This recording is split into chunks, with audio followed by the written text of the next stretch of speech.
Bonjour, très heureuse de vous retrouver pour la quotidienne du 20 octobre. Aujourd'hui, plusieurs invités en plateau qui se succèdent, mais aussi toujours notre thématique chasse. Et on retrouve tout de suite Alexandre sur place. Mais je ne sais pas exactement où, à l'extérieur, toujours téléphone à la main. Bonjour Alexandre, où est-ce que tu es? Salut Andrea. Eh ben écoute, en forêt, comme tu peux le constater, je suis vers Longiro actuellement, puisque autour de notre thématique chasse, on s'est dit que c'était peut-être pas mal d'aller à la rencontre d'un surveillant de la faune.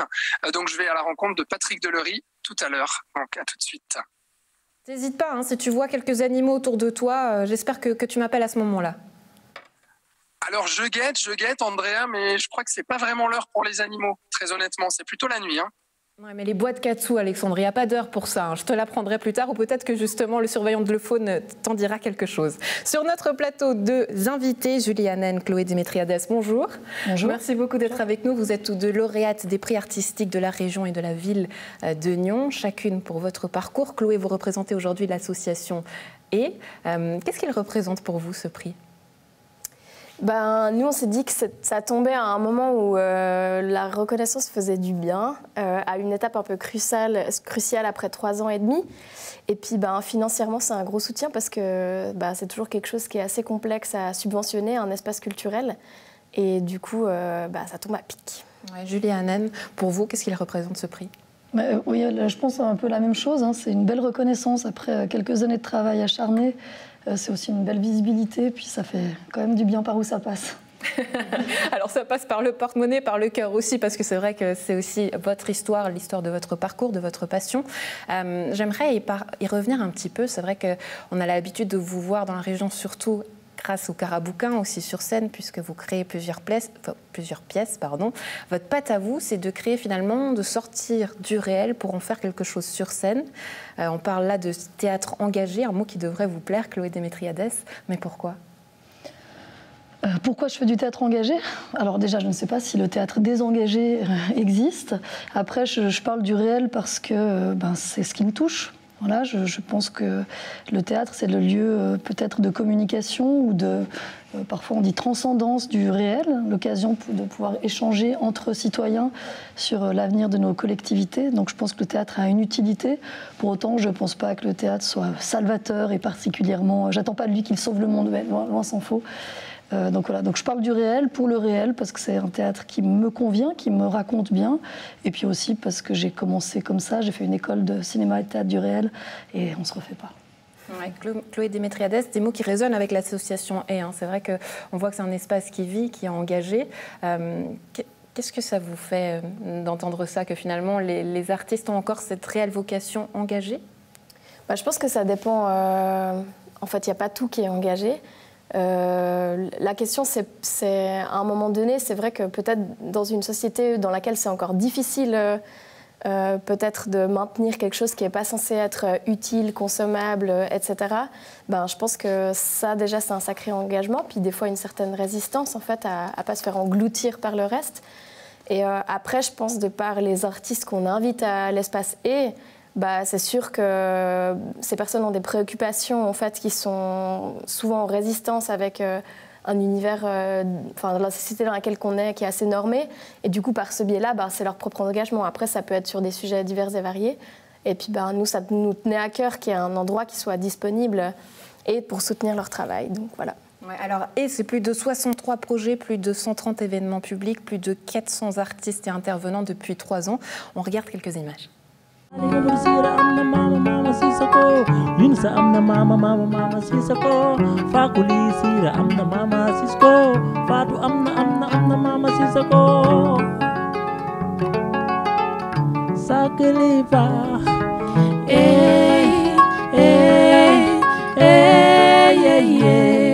Porter la xénophobie de l'exclusion derrière les grilles de chaque sans-papier. Dans ce même pays, lors d'une fête de village, un jeune homme et une jeune femme tombèrent amoureux.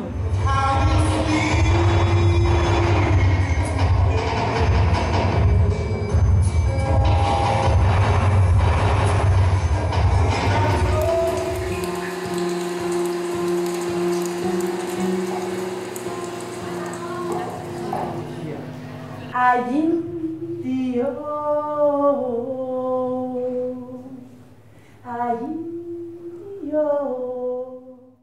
Alors on a vu toutes ces images, mais qu'est-ce que ça veut dire aujourd'hui de l'évolution de Et? Est-ce qu'on a toujours fait la même chose? Est-ce qu'il y a eu un changement? Je pense qu'en fait, on a l'impression, avec l'équipe, d'avoir grandi avec ce projet. C'est-à-dire qu'au départ, il y avait l'urgence d'avoir un lieu. On a notamment Pierre Schwarzman dans notre équipe on fait souvent cette blague, mais lui, ça fait 30 ans qu'il attendait cet endroit. Et puis nous, il nous a fallu quelques années avant que ça soit possible. Donc ça fait plus longtemps que 3 ans et demi qu'on travaille dessus. Et puis finalement, au départ, on commence avec des intuitions, etc. Puis tout d'un coup, on voit qu'en fait, ces intuitions, elles ont été bonnes ou mauvaises. Et puis en fait, il y en a pas mal auxquelles on a voulu continuer à se faire confiance. Et je pense que l'évolution, ça a été la conscience de quels artistes on propose. En fait, de nous, aujourd'hui, même si on s'est battu pour ça, d'avoir la chance d'avoir un endroit qu'on a à disposition. Et en fait, de réfléchir, mais qui, dans la culture, a de la place pour montrer son travail, qui en fait peut parler de certains sujets avec de l'argent ou pas. Puis en fait, nous, on a beaucoup brassé ces questions, puis ça a été important pour nous de prendre conscience vraiment de... Aujourd'hui, qui c'est qui prend cette place à Nyon? Parce qu'on a l'impression finalement que c'est quand même toujours les mêmes, hein, quand on a des associations, même vous, finalement, on vous voit aussi toujours de nouveau sur le devant de la scène. Est-ce que c'est pas toujours les mêmes? Des artistes? En fait, non, on se bat pour ça. Les artistes que nous, on invite, c'est vraiment pas du tout les mêmes qui ont de la place partout. Enfin, dans les exemples qu'on peut donner, qui sont un peu basiques au niveau juste du genre, qui est un sujet qui est beaucoup discuté maintenant, parce que ça fait bien de parler de ça. En vrai, si vous allez dans des collections, en fait, dans la culture, il y a des pourcentages qui sont hyper inégaux, en fait, sur les genres. Et encore, c'est très binaire, on parle d'hommes et de femmes, alors qu'en fait, on considère même pas les personnes qui sont au-delà de là. Donc nous, c'est quand même quelque chose pour lequel on se bat, et en fait, on favorise ces personnes qui, en fait, non, n'ont pas toujours la place dans la culture. Ouais. Quand vous parlez de genre, c'est vrai que c'est intéressant parce que Julie Hanen, en vous recevant, c'est vrai que je me suis aussi posé la question. Même dans les documents, on peut voir auteur, auteur sans autrice. Vous vous définissez comment? Alors moi, je l'écris en général, je mets auteur et metteur en scène. Après, autrice, c'est les collectifs de femmes dont je fais partie, en fait, se définissent comme autrice. Donc, suivant avec qui je travaille, je mets autrice ou auteur. Je mets jamais auteur sans et je mets jamais metteur en scène sans parce que c'est important. Voilà, pour moi, c'est OK. Après, la question, c'est de savoir comment est-ce que je me définis par rapport à la question du genre. Cette question du genre, il a une implication dans vos manières de mettre en scène le théâtre ou pas du tout? Alors, plutôt dans les thématiques abordées. Moi, j'ai toujours travaillé dans une parité totale au niveau des salaires, si c'est ça le sens de la question. Je travaille essentiellement avec des équipes de femmes parce que ce sont des gens talentueux, des femmes talentueuses. Du coup, la question, c'est pas forcément imposée comme étant une stratégie, pour le coup, de faire vendre mon travail. Par contre, un des prochains spectacles sur lesquels on travaille s'appelle Pirate et va raconter la vie de 2 piratesses extrêmement connues, qui sont Anne Bonny et Mary Read, qui étaient pirates travesties, polysexuelles, pansexuelles, polyamoureuses et puis complètement libertaires.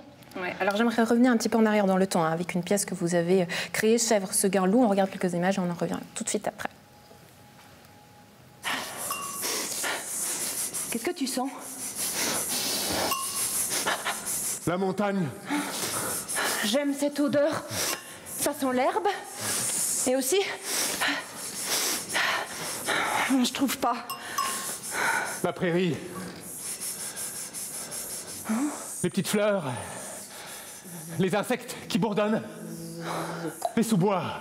Les épines au sol. Les oiseaux dans les branches. Les rochers, la rocaille, les chamois qui dévalent les pentes. Ah, ça a l'air formidable! Je pourrais venir te voir. Tu viendras, petite chèvre. Julie Hanen, c'est vrai que votre parcours, il est assez impressionnant. Vous avez parcouru aussi le monde à travers certaines pièces. Mais qu'est-ce qui fait, selon vous, une bonne pièce de théâtre? Ça y est, c'est le moment où je dois sortir une phrase choc qui va rester toute ma vie. Alors pour moi, je pense que c'est d'abord les gens avec lesquels on l'a fait. Moi, je crois beaucoup au travail des acteurs. J'aime passionnément les acteurs. Je remets beaucoup le théâtre dans le fief de l'acteur parce que je trouve que c'est là que la complexité et la diversité humaine se portent le mieux. Après, je pense que c'est chouette d'avoir un bon texte aussi, ou en tout cas une bonne thématique. Et puis, ça tient quand même, ce qui fait un bon ou un mauvais spectacle, ça tient aussi à quelque chose d'indéfinissable qu'on pourrait nommer comme étant la relation entre les êtres, l'imperceptible, la relation au public, cette espèce de moment fragile où on marche en équilibre entre la scène et la salle. et où on ne sait jamais ce qui va arriver. Peut-être que c'est cet inconnu qui fait qu'un spectacle, tout d'un coup, est bon, parce on ose se livrer à cet inconnu. Ouais, inconnu, mais j'ai l'impression aussi que vous êtes très curieuse dans la vie de tous les jours. Chaque thématique peut être un sujet aujourd'hui à amener au théâtre. Oui, alors pour autant, je ne fais pas feu de tout bois, c'est-à-dire que j'ai aussi des choses qui me traversent en suivant mon parcours. Je suis mère de famille nombreuse, j'ai vécu dans une caravane pendant des années, donc j'ai connu de la très grande pauvreté. C'est d'ailleurs de là que vient le carabouquin dont on voit oui, l'image. Exactement, dont on voit les images, tout à fait. Donc j'ai eu un parcours de vie atypique, et puis du coup, les thématiques sur lesquelles je travaille sont des thématiques qui me concernent, qui viennent me chercher. Je ne vais pas aller prendre quelque chose qui ne m'appartient pas et en faire mon fer de lance, même si, voilà, si on me le demandait peut-être, mais je fais des... Voilà. Je ne sais pas comment répondre à cette question. Ce n'est pas une question de curiosité, c'est une question de vécu. Mais c'est aussi de curiosité, je pense que je suis curieuse. Je rêve d'aller à l'espace et depuis que je les ai rencontrés la semaine passée. Donc, du coup... Vous n'y êtes pas encore allé? Mais non, figurez-vous. Voilà. Pas assez de temps, c'est ça le... Pas assez de temps, j'ai beaucoup travaillé à Gland, peu à Nyon. Et du coup, voilà, je n'ai pas encore tout rencontré, tout découvert. Heureusement, en 5 ans, ce serait quand même dommage d'avoir fait le tour de tout. C'est vrai, on garde un petit peu sous la manche. Est-ce que, Julie, vous êtes adepte de la chasse?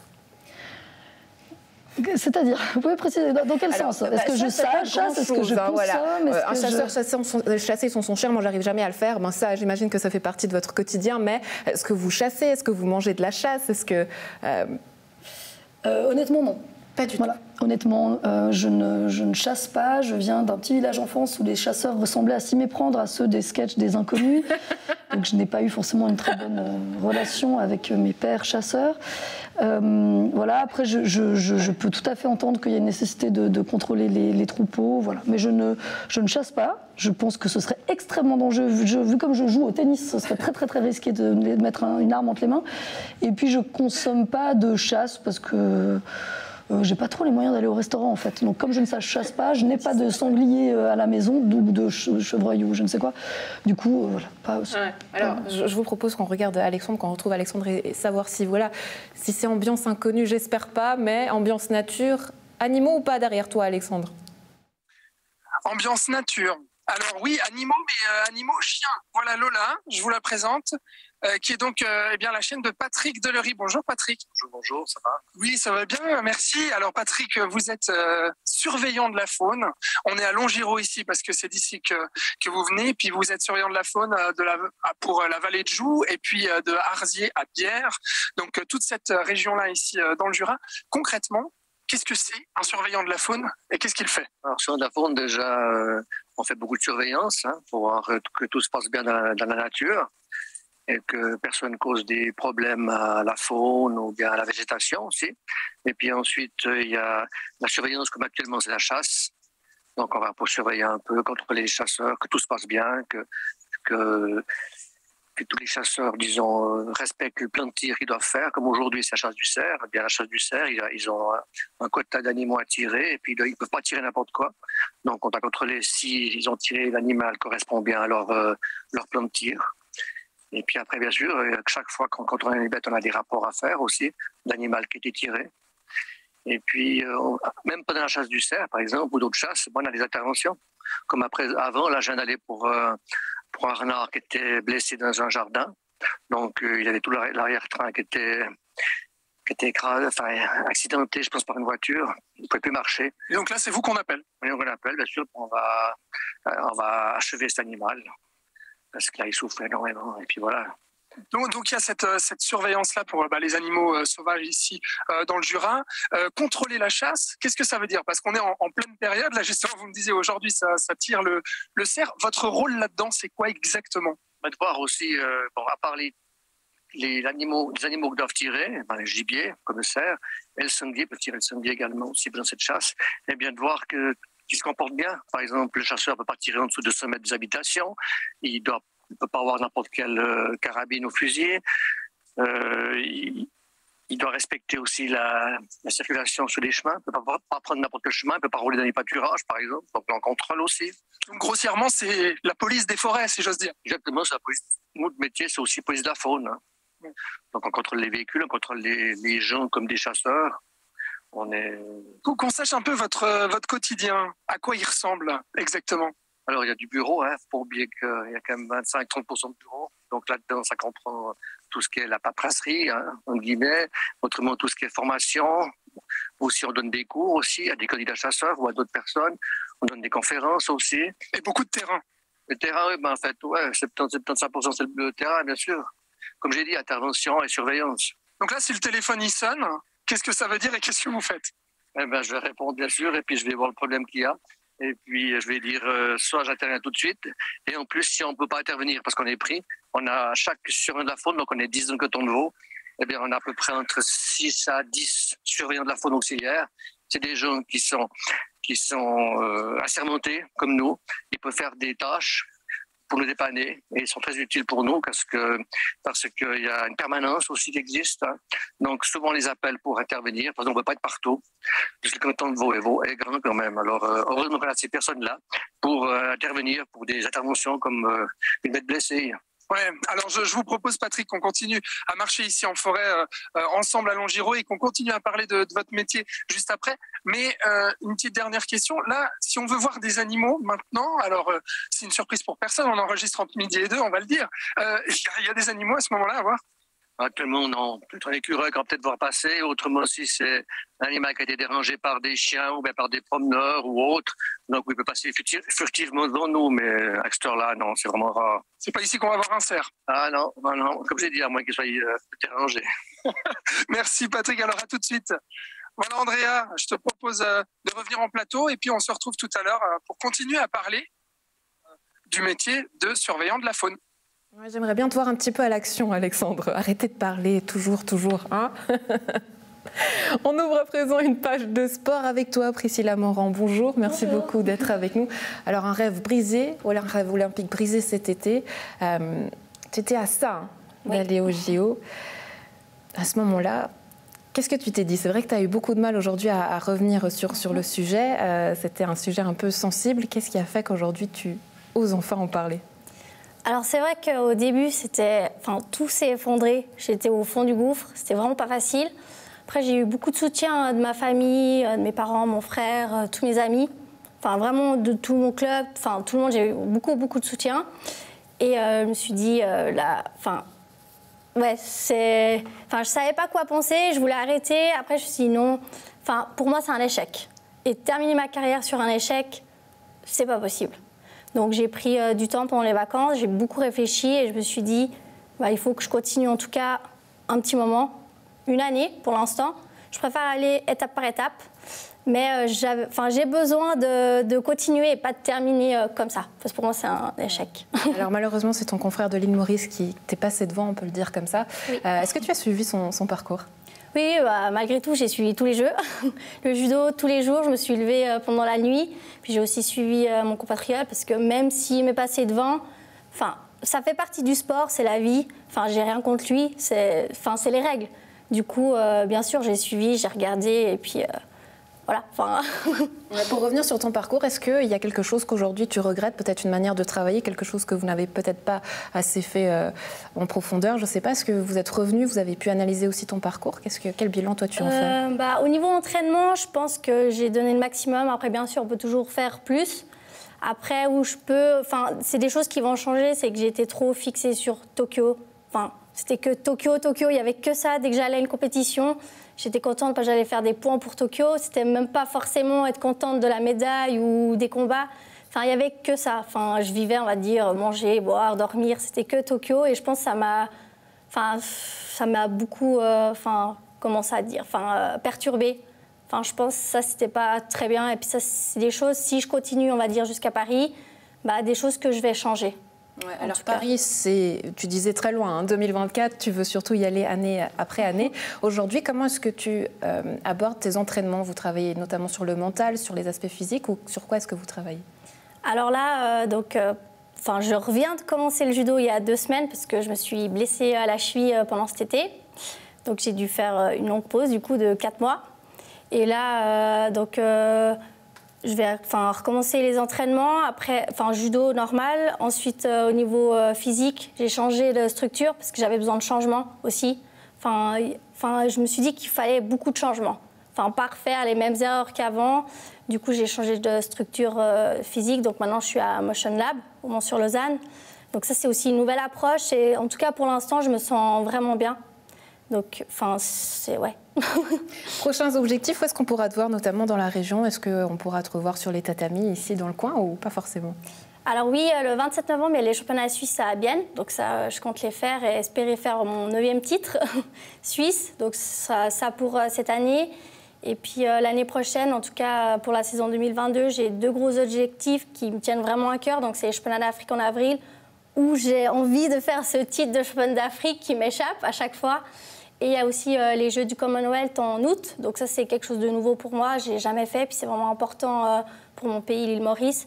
Donc ça, c'est vraiment les 2 gros objectifs que j'ai envie de faire. Et après, je déciderai si je continue ou pas. Mais il y a, en tout cas dans ma tête, dans un coin de ma tête, il y a ces Jeux de Paris. Ouais, avec une autre manière aujourd'hui de l'appréhender, de manière aussi plus détendue. Priscilla Morand, merci beaucoup d'avoir été avec nous. Et puis, on fait passer le message, puisqu'on peut te retrouver aussi, a priori, au marché à Morges, tous les samedis. Pas forcément, c'est ton papa qui est hier, avec un stand pour te soutenir. Exact. Très bonne journée à toi. Merci. On retrouve Alexandre toujours en forêt. Alexandre, est-ce que tu nous entends? Où est-ce que tu es coordonné exactement? Oui. Alors, coordonnées, j'aurais un petit peu de mal à te les donner, là, mais je suis toujours avec Patrick Deléry, effectivement, au-dessus donc de Longiro, ici en forêt. Patrick, on parlait de cette saison de la chasse pour un surveillant de la faune. Concrètement, c'est un peu la période la plus active pour vous. Ah oui, c'est la plus active parce qu'en plus de la chasse, on a toutes les interventions, comme j'ai dit avant. Hein, on nous appelle pour plein de choses. Hein. Et en plus, on a quand même des dégâts aux cultures. Hein. Par exemple, les cultures actuellement, c'est quoi les problèmes? C'est les sangliers. Malgré qu'il y a la chasse, c'est quand même passablement de sangliers qui sont dans la nature. Et là, ils causent beaucoup de dégâts. Donc nous, on a intervenir aussi la nuit pour aller en tirer un, pour diminuer un peu ces dégâts. Et puis, on avertit aussi les chasseurs, des chefs de groupe, pour leur dire qu'il faut y intervenir ici parce qu'il y a des gros dégâts de sangliers. Ouais, parce qu'il y a une partie de votre travail qui est liée à la régulation en fait, des espèces animales ici en forêt. Concrètement, ça veut dire quoi et comment ça se passe? Et qu'est-ce que vous faites à ce niveau-là? Ben, on intervient justement, comme par exemple les sangliers que je viens de dire. Il y a beaucoup il y a vraiment passablement de sangliers, malgré qu'ils s'en tirent chaque année entre 1500 et 1600 sangliers entre les tirs de gardiennage plus la chasse. Eh bien, il y a encore les problèmes de renards, par exemple. Quand ils vont en ville, il y a des fois des renards qui ne mettent pas sous des maisons ou bien carrément dans des propriétés. Et puis, le problème, c'est qu'il y a la question de sanitaire. Alors, les gens souvent ils téléphonent pour venir intervenir. Il faut intervenir parce qu'il y a un gros problème. Des fois, ils rentrent dans la maison et puis c'est vrai que c'est insalubre tout ça. Donc, c'est qui décide en fait à ce moment-là qu'il faut intervenir et comment il faut intervenir? Ouais, voilà, on va se diriger ici sur la gauche pour faire une boucle. Qui décide ça? Parce que vous êtes forcément, vous appartenez à l'état de Vaud. Qui décide? C'est nous quand on décide carrément de l'intervention qu'il y a à faire. Soit, comme j'ai dit, soit c'est nous qui allons, si on ne veut pas, c'est souvent la faune auxiliaire qui y va. Mais on a un chef, autrement, un responsable, c'est M. Frédéric Hoffman, qui est à Saint-Sulpice. Mais autrement, c'est nous qui gérons notre temps de travail. Oui. Et je ne vous mens pas, alors là, on ne chôme pas. Et vous ne chômez pas depuis plus de 30 ans que vous faites ce métier? Combien? 36 ans, oui. 36 ans, c'est quoi qui vous a poussé à faire ce métier de surveillant de la faune? Mes grands-parents étaient paysans. Donc, j'ai vécu aussi à Longiro depuis tout petit. Donc, j'ai toujours vécu dans le milieu campagnard et j'ai toujours aimé mes animaux. Et puis, j'étais au safari au Kenya en 1971, j'avais 12 ans. Et je suis retourné en 77, donc j'ai bien aimé de voir la faune sauvage. Et puis, j'ai dit, tiens, c'est un métier qui me plairait beaucoup. Donc, j'ai tout fait pour faire ce métier. J'ai été engagé à 25 ans. Et depuis, donc, vous faites ce métier. Le but, c'était d'être en pleine nature aussi, d'être à l'extérieur sur le terrain. Ça, ouais. Et puis, contact avec les animaux, parce que c'est vraiment sain de travailler avec la faune, je trouve, et d'être dans la nature. C'est vraiment un bon équilibre pour soi-même. Patrick, qu'est-ce que vous allez faire à la fin de notre petit tour? Alors, je vais continuer la chasse du cerf parce qu'il y a quand même une quinzaine d'équipes de chasse du cerf actuellement dans le Jura. Là. Donc, je dois aller contrôler un cerf à la vallée de Joux, d'ailleurs, dans un peu de temps. Donc, savoir si ça correspond bien au tir qui va être fait. Et ben voilà, on vous remercie beaucoup de nous avoir octroyé un petit peu de temps. Et puis, c'était très sympathique. Alors, très bonne journée, Patrick. Ouais, merci bien, pareil. Ouais. Voilà, Andrea, je te souhaite une bonne journée aussi, ainsi qu'à tes invités en plateau. Et puis, moi, je vais finir ce petit tour ici à Longiro. Alors je t'avoue qu'en plateau c'est l'animation, tout le monde parle chasse, chacun y va de sa recette. Bon, on ne pourra pas la partager avec vous à la maison puisqu'on parle et on ouvre une page culture avec le spectacle Les Secrets du Petit Prince, un spectacle à voir notamment le 30 octobre au Rosé Concert Hall à Rolles et qui célèbre notamment les 50 ans du kiosque à musique, actuellement en pleine tournée. On regarde quelques images.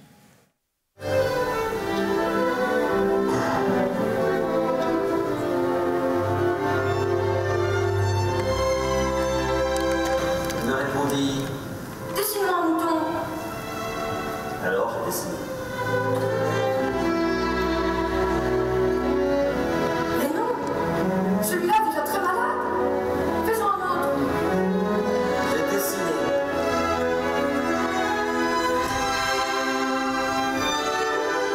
Mais tu vois bien, ce n'est pas un mouton, c'est un bélier.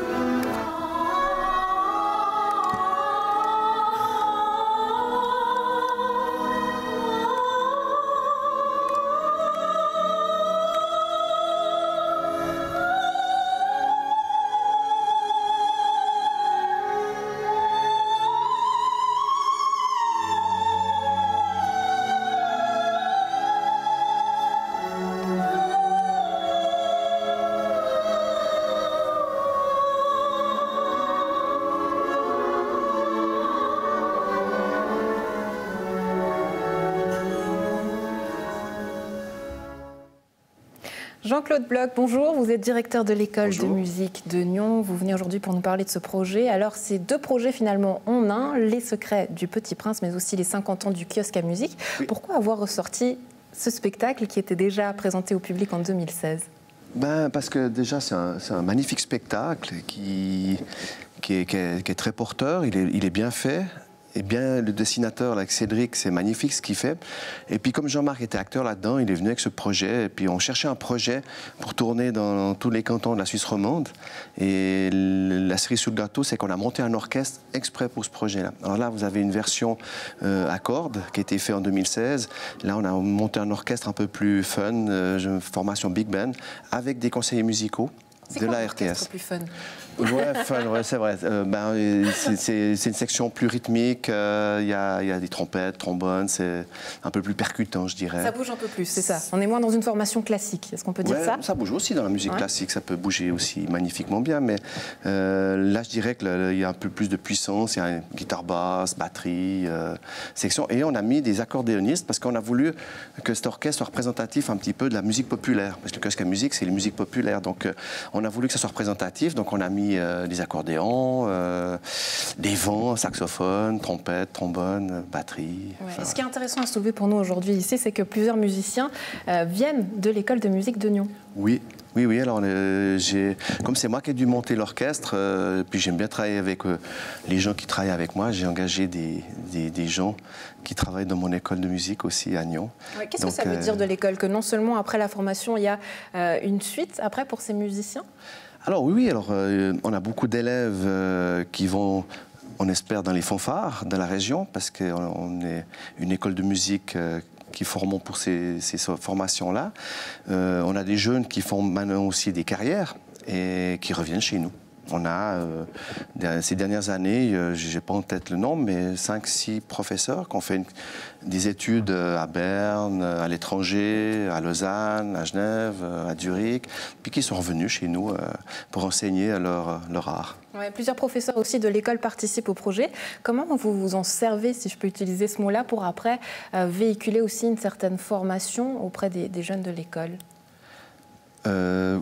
J'ai pas compris la question. Vous voulez dire comment on utilise ces jeunes, ces musiciens ? Quand on a un tel projet qui est comme ça, qui a un grand succès aujourd'hui, sachant qu'il y a plusieurs professeurs qui aujourd'hui participent aussi à ce projet-là artistique, est-ce que vous vous en servez ensuite à l'école pour former les jeunes ?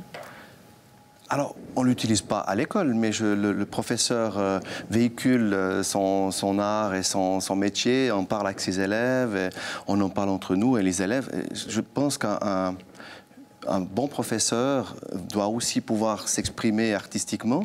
Donc pour moi, c'est important qu'il puisse jouer sur la scène, faire des projets et qu'il puisse partager avec ses élèves. Donc pour nous, pour l'école, c'est porteur et c'est une belle reconnaissance qu'il ramène à l'école de musique. Ouais, les prochaines dates à donner pour l'école de musique de Nyon, ce seraient lesquelles ? Alors, c'est 21-22 décembre, on fait un concert de Noël avec les écoles de Nyon. Un concert fun? Aussi, c'est toujours fun. Pourtant, la musique c'est toujours fun. Qu'on la fasse dans n'importe quel style, elle reste fun. Et là, on va faire 4 concerts avec 300 chanteurs des écoles de musique de l'école publique de Nyon. Après, c'est les concerts de gala, mois de mars, 19 et 20. Et puis, 2023 et 24, c'est les 75 ans de l'école de musique, avec un gros projet sur le thème des droits de l'enfant. Et on a déjà Jérémy Kissling et Yves Duteil qui sont portés favorables à ce projet pour faire une tournée, en tout cas un grand spectacle sur Nyon, puis après on espère faire une tournée dans le canton sur des scènes fun. Fun et tous ensemble. Vu qu'on est à la fin de l'émission et puis qu'on a nos agendas avec nous, Chloé Démétriades, peut-être les prochaines choses à voir à l'Espace E?